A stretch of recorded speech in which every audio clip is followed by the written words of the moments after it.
Hello, people. How are you? Good evening, and whatnot. Hope you're all okay. Hope you're all feeling positive. I hope you're, you know, maintaining yourself, getting better, feeling better, everything positive.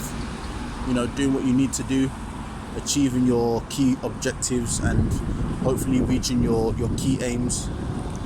Building your communities. Building relationships. Both communally and let's say amorously. Yeah, but anything you do that relates to others, please do it with your whole heart. Do it in love.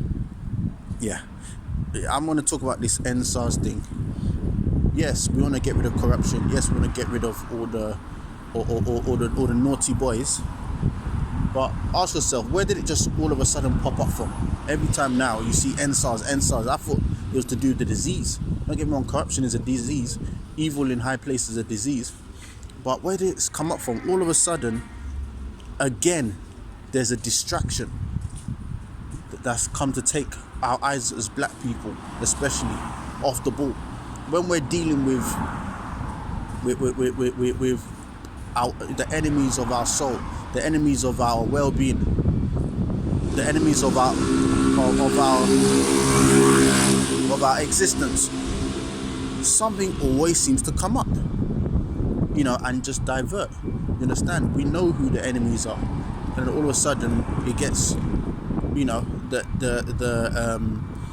the controversy now comes from another country. Oh no, this is the country that's racist. Oh no, this is the country that's showing hostility. Oh, this president is bad. Look at him. He look at how he conducts his affairs. Look at how he plays around with women. Look, oh yes, he doesn't sweep the floor of his house. Oh yeah, he pays his servants, £5 less every hour, than he should do.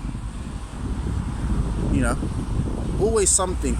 And we know those America, where the main problems are that is hitting the world. We've had two main pandemics, apart from, let's say epidemics, that have blown into pandemics. First of all, we've got the pandemic of China and their health scare from all these coronaviruses, the hantavirus, the other one that's coming, the pig flu, swine flu, dotty swine, and on top of that, their constant need to overtake Africa, and then also some other place around the world. Them trying to go neck and neck with the West for power, and a lot of us do believe that the virus does stem from something to do with that, biological warfare. But hey, that's all good. We're having the 5G issues, product of the West. We're having the racism stemmed from America, and this American issue, all of a sudden, no one wants to focus on Donald Trump alone. He's the main guy that's championing white supremacy, racism, and all of a sudden now we're being diverted to countries around the world. Oh, this is what happens. Yes, we know racism and nonsense happens in other countries, but let's focus on the person who's really, really blowing the trumpet of war and enmity, because he's the one intensifying it and increasing the rate at which it grows and devastates the victims. So now we've got the Sars. Where did that just come out of? All of a sudden now, we're on to Nigeria. And then obviously everyone sees Africa as one big plateau. So if it's going to Nigeria, yeah, it's an African thing. You know, all African countries are this. See, we told you Africa's a crap hole. When you saw those protests in Nigeria, did that place look entirely like a crap hole? Nah, Africa's like Nigeria's is a kingdom, man. It's a kingdom, man. We've got more than the West could hope for. I can assure you that. But like, you know, I don't want to get distracted. Do you know? Where did it come from? Like, what's with the distraction? So now people will feel at ease now. They'll feel now, oh yeah, see black people. See, we're not the ones attacking you. See, we're the good guys. See, look at your people. See, this is what we're saying about Africa. Oh, yeah. See, end SARS. And then all of a sudden, you know, we've got people getting licked down in the protests, you know. Like, did it have to be like this, guys? I really wish it didn't. We could have had more dignity with the way we've handled this national situation in Nigeria. And obviously, you know, in this country, we're gonna catch on so valiantly. People will think that a lot of us have been in Nigeria in the past 6 months. You know, but hey, you know the copycatism down here. But still, you know, the police, they know that they're safe because you know, it appears that our eyes have been taken off them. So they didn't even come fully kitted up in the protest down here, because in their eyes, you know, we've taken our eyes off them. In their eyes, we no longer have any focus on them and their ill treatment. Now we're focusing on Nigerian police. Can Nigerian police really do what Western police have done? Okay, yeah, you may have some miscreants here and there, but can they really do like, you know, the sort of genocide that Western Babylonian police are doing? No. So people, like, I know I'm going on about a whole heap of whatever, but please don't get too enveloped in this thing. Let us deal with this, you know, with human love for our nation, human love for our continent, the beautiful treasure of the world that is Africa.